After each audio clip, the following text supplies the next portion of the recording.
మహబూబాబాద్ జిల్లా సిరోల్ మండలం చింతపల్లి గ్రామ శివారులో దశాబ్దాలుగా కొనసాగుతున్న అక్రమ క్రషర్ మిల్లు ఆగడాలకు అడ్డుకట్ట వేయాలని, వెంటనే దాన్ని సీజ్ చేయాలని గ్రామ ప్రజలు వేడుకుంటున్నారు. నిబంధనలకు విరుద్ధంగా పెద్ద ఎత్తున బ్లాస్టింగ్ పనులు చేస్తున్నారని, ముఖ్యంగా రాత్రి వేళల్లో భారీ శబ్దాలతో బ్లాస్టింగ్ చేయడం వలన కూతవేటు దూరంలో ఉన్న చింతపల్లి, కొత్తూరు, కందికొండ స్టేజ్ గ్రామాల్లోని ప్రజలు ప్రాణాలు అరచేతులు పెట్టుకొని భయాందోళనలకు గురవుతున్నారని ఆవేదన వ్యక్తం చేశారు.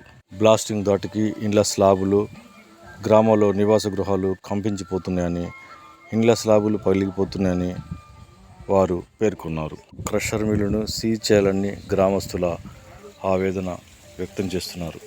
సంబంధిత అధికారులు మాకు న్యాయం చేసి మా చింతపల్లి గ్రామాన్ని కాపాడాల్సిందిగా మనవి చేసుకుంటున్నారు.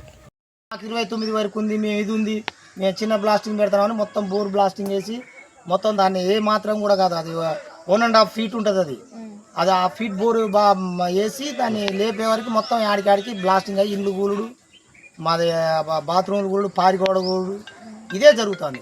ఎన్నిసార్లు చెప్పారు మేము అనగానే ఒక 4 రోజులు, 15 రోజులు, 20 రోజులు గ్యాప్ ఇస్తారు. కథం మళ్ళీ ఆ తర్వాత ఏమంటే బ్లాస్టింగ్ మళ్ళీ వాళ్ళు ఉన్నప్పుడు ఎవడైనా మీడియో గీడియో అది 2-3 రోజులు తిరుగుతారు అనుకో, చిన్న పనులని కనపడుతుంది. మాకు ఉన్నది కదా అని మైనింగ్ వాళ్ళకు కూడా ఇంతకుముందు ఫిర్యాదు చేసినాం. వాళ్ళు వచ్చి కొన్ని రోజులు ఆపేసారు, ఒక 6 నెలల దాకా ఇది నడవనీయలే.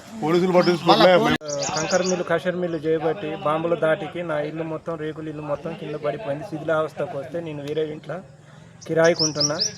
నా పరిస్థితి కొంచెం ఆలోచించగలరని అందరికీ దయామయులని నేను చెప్పమని చెప్తున్నా సార్.